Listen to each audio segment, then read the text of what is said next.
السلام عليكم ورحمة الله تعالى وبركاته، أهلا وسهلا بكم في حلقة جديدة من حلقات برانيش. أنا معاكم أحمد رضا، مهندس معماري مكتب كورنر. ودي يا جماعة كده الصورة اللي موجودة معانا النهاردة. وكالعادة ادي لنفسك كده فرصة 10 ثواني، شوف الصورة دي هتعجبك ولا مش هتعجبك، ولو عجبتك ايه اللي عجبك فيها، ولو ما عجبتكش ايه اللي ما عجبكش فيها. على الأغلب إن الصورة دي عجبتك وشدتك وتحس فيها كده إنها هادية وبسيطة ومريحة للأعصاب، وبتسأل نفسك سؤال: هو ليه الفراغ بتاعي أو ليه البيت بتاعي مش بالبساطة دي ومش بالجمال ده؟ طبعا هو سؤال منطقي جدا، ولكن الإجابة بتاعته عندك وعندي وعندنا كلنا، وكلنا عارفين الإجابة.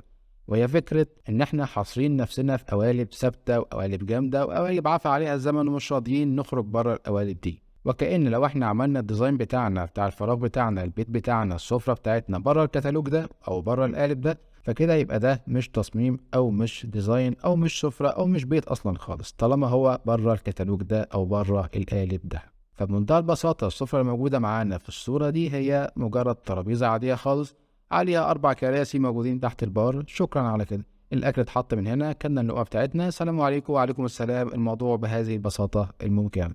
لكن وفقا للكتالوج بتاعنا، وفقا للقالب بتاعنا، احنا لازم السفرة تتسع ل 18 فرد فيما فوق، لازم تكون فيها كتل مذهبة بقى وشغل كلاسيك، ولازم تكون طبعا تقيلة محدش يقدر يرفعها من على الأرض. طبعا بجانب النيش والبوفيه، النيش طبعا لازم يكون حاجة محترمة جدا وارتفاعه ما شاء الله فاتح للسقف، ويكون محطوط فيه حاجات محدش هيستخدمها تماما. وكل ده ليه؟ عشان الضيوف اللي هيجولنا مرة في السنة أو مرتين أو 3 مرات يبصوا على السفرة بتاعتنا ويقعدوا كده ويندخوا ويقولوا: واو جامدة جدا، مش ممكن يا جماعة، والكلام اللطيف الظريف ده.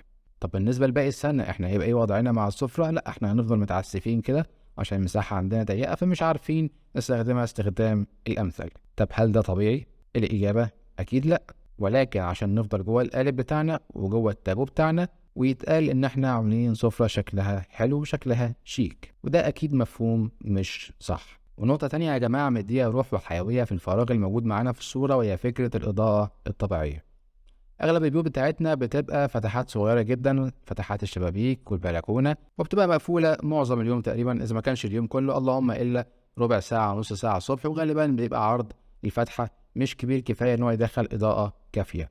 فبالتالي ده بينعكس على الصحة النفسية بتاعة الشخص اللي قاعد في الفراغ ده، لأن الفراغ بيبقى مكتوم ومقفول ومضلم، بيوحي بقدر كبير من الكآبة. فعمرك اكيد ما هتحس فيه بالاحساس اللي انت شايفه في الصوره اللي قدامك دلوقتي. فالشاهد يا جماعه ان احنا نغير التفكير بتاعنا مع بعض ونفكر بره النيش. وان شاء الله في الحلقات الجايه نتكلم اكتر عن السفره وانواع السفره، وازاي نعمل ديزاين محترم للسفره بتاعتنا بما يتناسب مع احتياجاتنا ويتناسب مع المساحه الموجوده عندنا. اشوفكم على خير، السلام عليكم.